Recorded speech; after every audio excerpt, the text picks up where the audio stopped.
Hello guys, welcome to our today's tutorial. Our today's tutorial is on how to draw a 3-point corner rectangle. So firstly go to the part, then select all the planes and click on show. I am selecting here the front plane and click on sketch. Then go to the rectangle command, then use the 3-point corner rectangle. Then for that we need to draw the 3 points for our rectangle.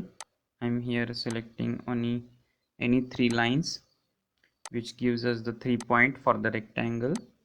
So the line starting point I am considering here as 3 points. So select the command 3-point corner rectangle. I am selecting here and select those 3 points from our lines. So here our command is complete. So you can delete also the reference lines to get our 3-point corner rectangle command. You can delete it.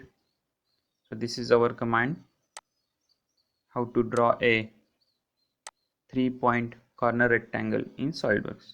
Thank you.